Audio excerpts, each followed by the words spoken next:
The 19th floor of the Arista Records building on West 57th Street was where dreams came to die. Every single day, dozens of hopeful singers, musicians, and artists arrived with demo tapes clutched in sweaty hands, convinced they were about to become the next big thing. And every single day, Clive Davis, the president of Arista Records and one of the most powerful men in the music industry, listened to those demos for exactly 30 seconds before pressing stop and moving on to the next one. He had been doing this for over a decade, and in all those years, he had maybe heard 5 voices that made him pause. 5 voices out of thousands. 5 artists who actually had what it took to succeed in an industry that chewed up talent and spit out broken dreams faster than anyone could imagine. On this particular afternoon in late April, Clive was tired, irritable, and running 2 hours behind schedule. He had already listened to 43 demo tapes that day, and not a single one had been worth more than 15 seconds of his attention. His assistant had warned him that there were still 12 more appointments scheduled before he could go home, and Clive was seriously considering canceling all of them and leaving early. Then a 19-year-old girl from Newark, New Jersey, walked into his office carrying a shoebox full of cassette tapes, and everything changed. Her name was Whitney Houston, though Clive didn't know that yet. All he knew was that this tall, nervous teenager with the big eyes and the shaking hands was the daughter of Whitney Houston, a well-respected gospel and soul singer who had done backup vocals for Aretha Franklin and Elvis Presley. Clive had agreed to this audition as a personal favor to someone in the industry, but he had zero expectations. The daughters and sons of famous musicians almost never lived up to their parents' talent, and even when they did, they usually lacked the hunger and discipline required to build a real career. Whitney Houston looked terrified as she stood in Clive's office, clutching her shoebox of demos like it was the only thing keeping her from collapsing. She was wearing a simple dress that looked homemade, inexpensive shoes that had been polished until they shined, and no makeup except a touch of lip gloss. Everything about her screamed amateur, unsophisticated, unprepared for the brutal realities of the professional music industry. Clive glanced at his watch and prepared to give her exactly 30 seconds, just like everyone else. If you're ready to discover how one voice changed the entire landscape of popular music, how a 19-year-old girl from Newark became the blueprint for every pop diva who came after her, hit that subscribe button right now, because this is the story of the audition that almost didn't happen, and the 4 minutes and 37 seconds that created a legend. This is the untold story of the day Whitney Houston walked into Clive Davis's office and sang a song that made time stand still. To understand the magnitude of what happened in Clive Davis's office that day, you need to understand just how impossible Whitney Houston's journey to that moment actually was. Whitney was born in Newark, New Jersey in 1963, right in the middle of one of the most racially divided and economically depressed areas of the entire country. Newark in the 1960s and 70s was a city that had been devastated by white flight, industrial decline, and race riots that left entire neighborhoods burned and abandoned. The Houston family lived in a modest house in a working-class neighborhood where violence, poverty, and limited opportunities were the norm for most young people growing up there. Whitney's mother, Whitney Houston, had managed to carve out a successful career as a session singer and backup vocalist, but that success was precarious and never guaranteed. The music industry in the 1960s and 70s was brutally segregated, with black artists often being paid a fraction of what their white counterparts earned for the same work. Sissy had watched countless talented singers fail to achieve the success they deserved, not because they lacked talent, but because the industry simply didn't give black women the same opportunities it gave to white artists. Whitney Houston was determined that if her daughter was going to pursue music, she would be so undeniably talented, so technically perfect, that the industry would have no choice but to recognize her greatness. From the time Whitney was a small child, Sissy subjected her to a brutal training regimen that would have broken most people. Whitney was woken up at 5 in the morning to practice vocal exercises before school. She spent every afternoon after school rehearsing in the church where her mother directed the choir. She was forbidden from listening to popular music on the radio because Sissy believed it would corrupt her technique. Every single note Whitney sang was scrutinized, criticized, and corrected by a mother who loved her daughter, but who also understood that perfection was the only thing that might give a black girl from Newark a chance at real success. The pressure was immense, suffocating, and never-ending.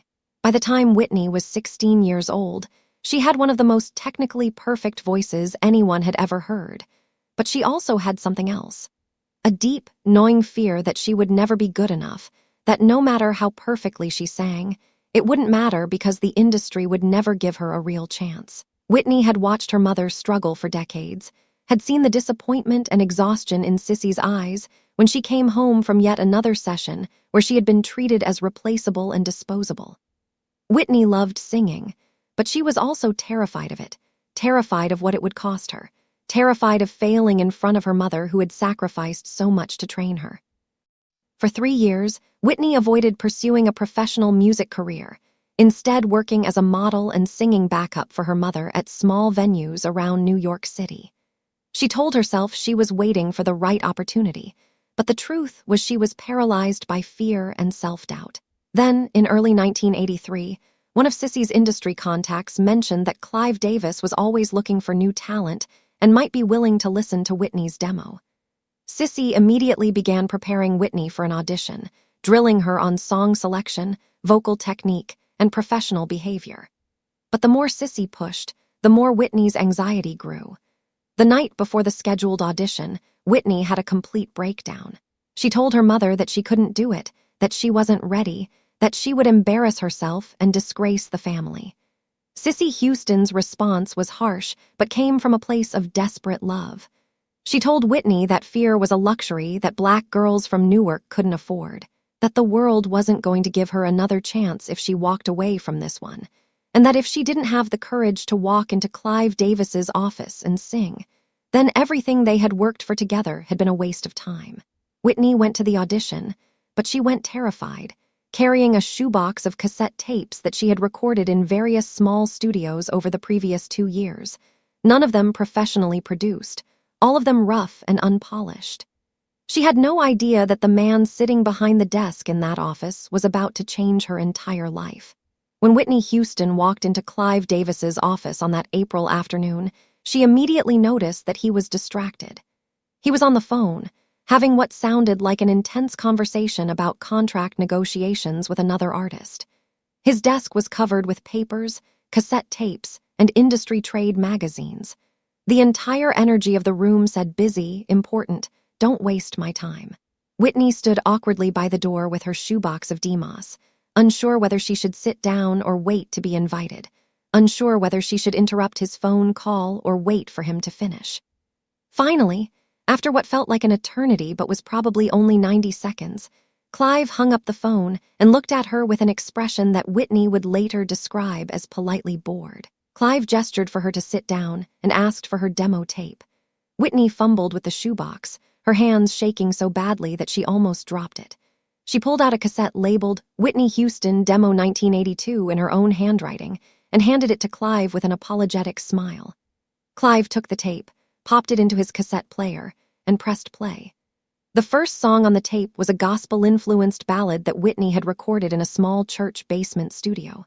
The production quality was terrible, the mixing was amateur, and the instrumental backing track sounded like it had been recorded on equipment from the 1970s. Clive's face remained neutral, but Whitney could see his hand moving toward the stop button. She knew she had about 10 more seconds before he turned off the tape and politely told her that Arista wasn't interested. Then something unexpected happened.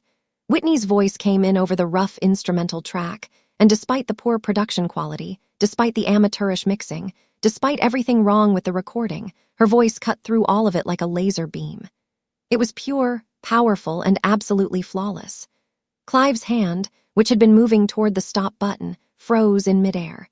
His expression changed from politely bored to intensely focused. He leaned forward in his chair, his eyes fixed on the cassette player as if he couldn't believe what he was hearing. The song continued, and with every passing second, Clive became more transfixed. Whitney watched this transformation happening in front of her, barely able to breathe, not daring to move or speak or do anything that might break the spell. When the song ended after 4 minutes and 37 seconds, Clive Davis did something he had never done before in his entire career. He immediately rewound the tape and played it again. Then he played it a third time. Then he picked up his phone, canceled all of his remaining appointments for the day, and asked Whitney a question that would change both of their lives forever. He asked her if she could sing that song live, right now, in his office, with no backing track and no studio effects. Just her voice. Whitney nodded, too nervous to speak. Clive cleared his desk, moved his chair to give her space, and said, "I want to hear what you sound like when it's just you and nothing else." What happened next in Clive Davis's office became legendary in the music industry, though very few people actually witnessed it firsthand. Whitney Houston stood in the middle of that corporate office, surrounded by gold and platinum records on the walls, facing a man who had discovered some of the greatest artists in history, and she sang Greatest Love of All completely a cappella. No instruments, no backing vocals, no studio magic to hide behind. Just a 19-year-old girl from Newark and the voice that God had given her. Clive Davis would later say that in that moment, he stopped being a record executive and became a witness to something supernatural. Whitney's voice filled the office with such power and emotion that it felt like the walls were vibrating. Every note was perfect, not in a technical, sterile way, but perfect in the way that great art is perfect, where technique serves emotion and creates something that touches the deepest part of the human soul. As Whitney sang, Clive noticed something remarkable. This young, nervous, insecure girl transformed completely when she was singing. All of her anxiety disappeared. Her body language changed from hunched and apologetic to confident and commanding. Her eyes, which had been darting around the room nervously, now closed as she lost herself completely in the music. It was as if singing allowed her to become the person she was always meant to be, the person she couldn't access in normal life, because fear and self-doubt kept her locked away. Clive, who had heard thousands of singers over his decades in the music industry, realized he was hearing something that only came along once in a generation, maybe once in a lifetime. This wasn't just a good singer or even a great singer. This was a voice that could define an era, that could change what people expected from popular music, that could make every other singer in the industry raise their game just to compete. When Whitney finished singing, there was a long moment of absolute silence. She opened her eyes and looked at Clive with an expression of pure vulnerability, waiting for his judgment, prepared for rejection because rejection was all she had been taught to expect. Clive stood up from his chair, walked around his desk, and did something that shocked Whitney completely. He hugged her. Not a professional, polite hug, but a genuine embrace of someone who had just witnessed something miraculous. When he finally spoke, his voice was thick with emotion. He told Whitney that he had been in the music business for over 20 years, had worked with Aretha Franklin, Janis Joplin, and countless other legendary artists, and he had never, not once, heard a voice like hers. He told her that if she was willing to trust him, if she was willing to work harder than she had ever worked in her life, he would make her the biggest star in the world. But signing Whitney Houston to a recording contract was only the first step in what would become a years-long battle between Clive Davis and the entire rest of the music industry over how to present this extraordinary talent to the world. The conventional wisdom in 1983 was that black female singers could be successful in R&B and soul music, but they couldn't cross over into mainstream pop success. Diana Ross had done it in the 1970s, but she was seen as a unique exception, not a template that could be replicated. The few black female artists who were having success in the early 1980s, like Donna Summer and Chaka Khan, were being marketed almost exclusively to black audiences with very little mainstream pop radio play.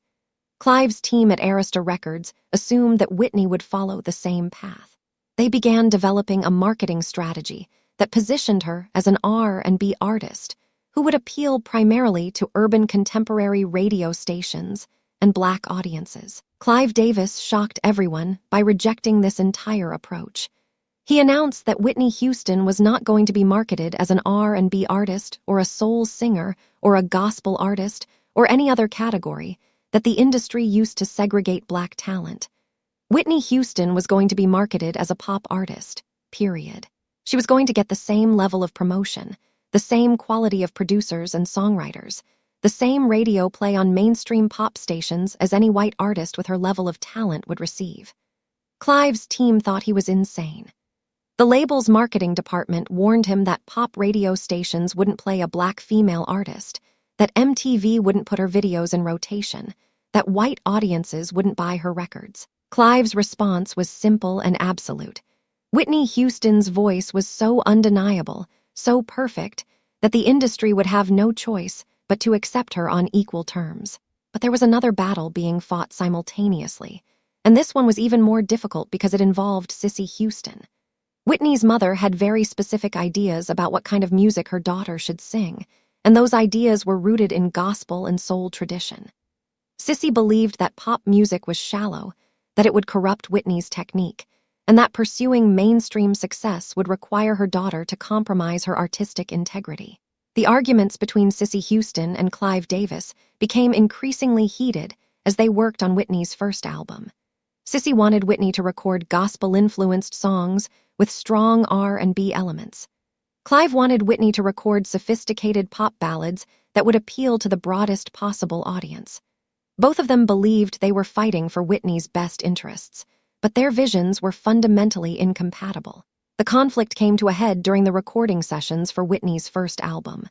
Clive had hired the best producers in the business, including Michael Masser, Kashif, and Jermaine Jackson, and had commissioned songs from top songwriters like Jerry Goffin and Linda Creed. The music they were creating was polished, sophisticated, and decidedly pop-oriented. Cissy Houston hated almost all of it. She complained that the songs weren't showcasing Whitney's gospel roots, that they were too white-sounding, that they were turning her daughter into something she wasn't. During one particularly tense recording session, Cissy confronted Clive directly. She told him that if he turned her daughter into just another manufactured pop star, if he stripped away the soul and authenticity that made Whitney special, she would personally destroy him. It was a threat born of fierce maternal protection. But it was also rooted in decades of watching the music industry exploit and discard black artists. What almost nobody knew at the time was that Clive Davis spent 2 full years developing Whitney Houston before releasing her first album. In an industry where artists were expected to release an album within 6 months of signing a record deal, 2 years was an eternity. Clive's decision to take this much time was considered commercially insane by most industry observers. Every month that passed without an album release was money being spent with no return on investment. The Arista Records board of directors pressured Clive repeatedly to just put out an album, any album, and start generating revenue. But Clive refused to be rushed. He understood that Whitney Houston wasn't just another artist. She was going to be a phenomenon, and phenomena required perfect preparation. During those 2 years, Clive worked with Whitney on every single aspect of her artistry.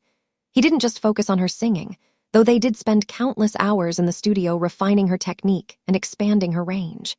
He also worked on her stage presence, her media training, her fashion sense, her confidence, and most importantly, her song selection. Clive auditioned over 500 songs before selecting the 11 tracks that would appear on Whitney's debut album. He was looking for songs that would showcase her vocal range, appeal to multiple demographics, and establish her as an artist with both commercial viability and artistic credibility. Every single decision was deliberate, strategic, and made with the long-term trajectory of Whitney's career in mind. The process was exhausting and frequently frustrating for Whitney. There were moments when she wanted to quit, when the pressure of Clive's expectations and her mother's disapproval became too much to bear. She would later recall that during the recording of her first album, she cried almost every day. Not because anyone was cruel to her, but because the weight of what she was being asked to carry felt impossible. She was supposed to be perfect, to sing flawlessly every single time, to represent not just herself, but every black female artist who had been denied mainstream success.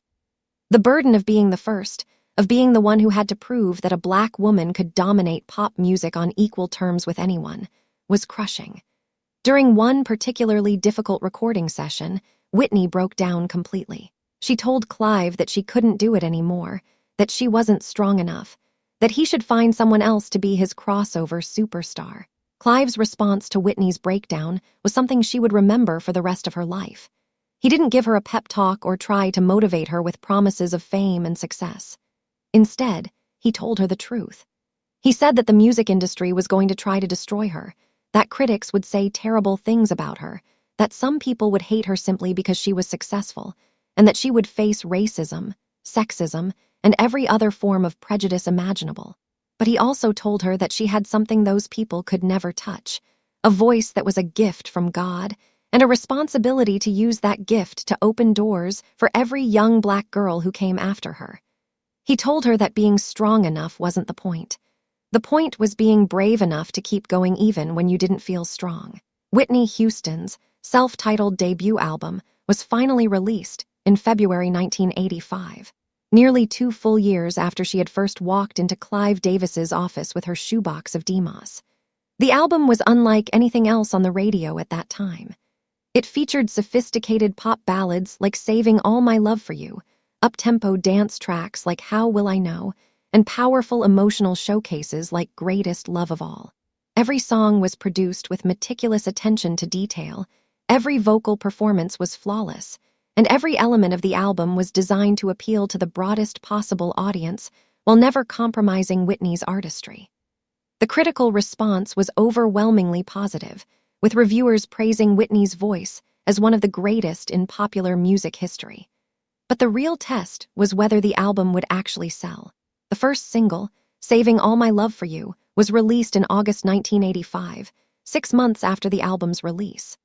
Clive's strategy was to build slowly, allowing word of mouth about Whitney's talent to spread before pushing for mainstream radio play.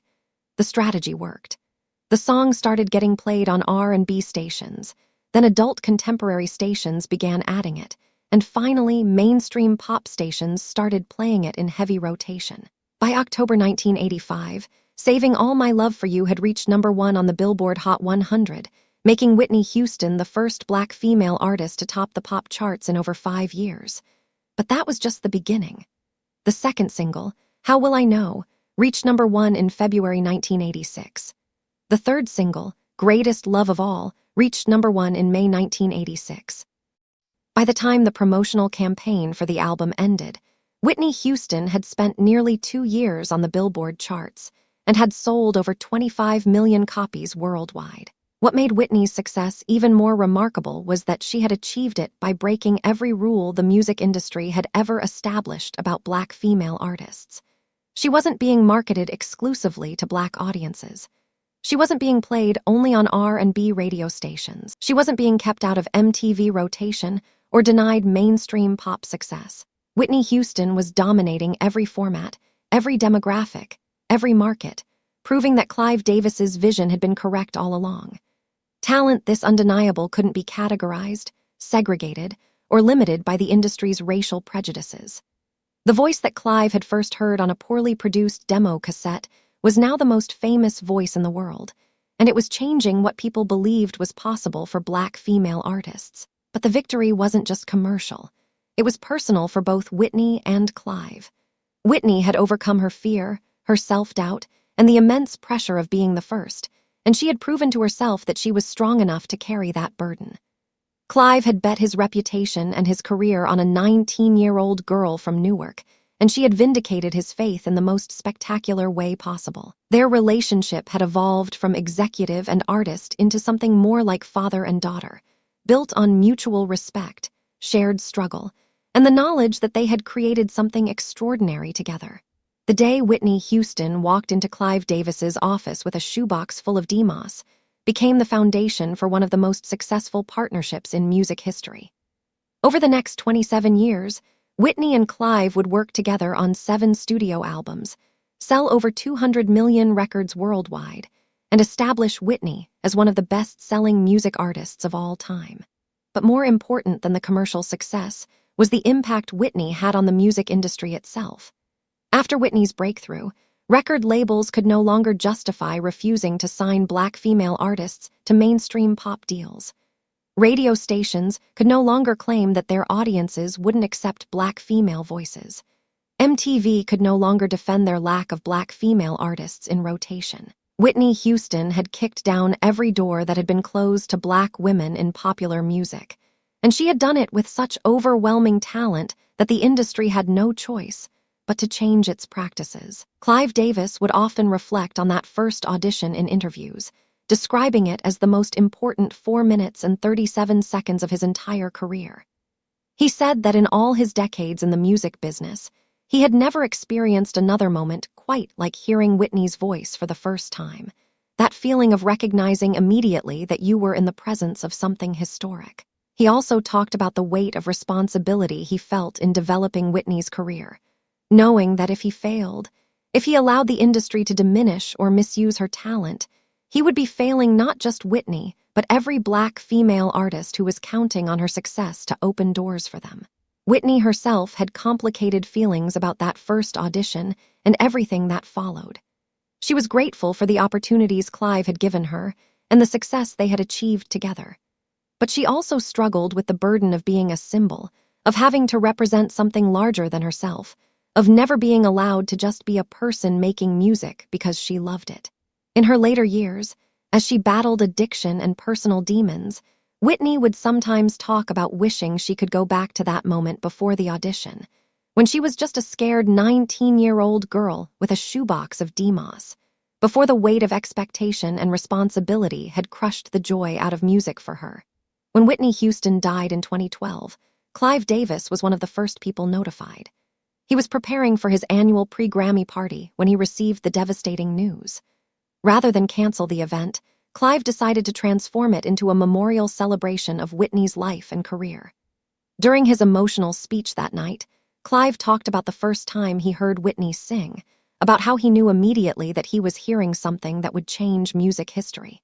He talked about the 2 years they spent preparing her first album, about the battles they fought together against an industry that didn't believe a Black woman could dominate pop music, and about how Whitney had proved everyone wrong in the most spectacular way possible. He also talked about his regrets, about wishing he had done more to protect her from the pressures that ultimately destroyed her, about wondering if he had pushed her too hard to be perfect when what she really needed was permission to be human.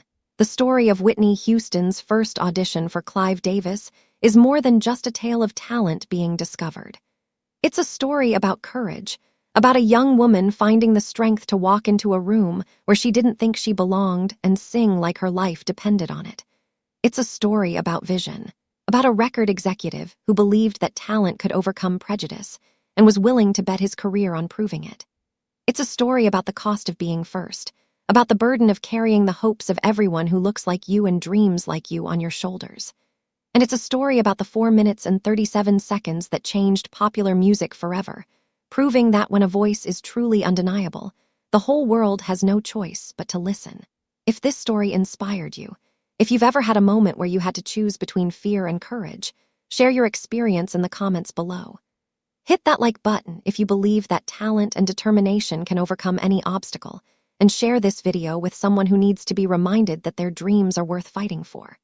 Subscribe and ring that notification bell, because we have more incredible stories about the moments when unknown artists became legends and changed the world forever.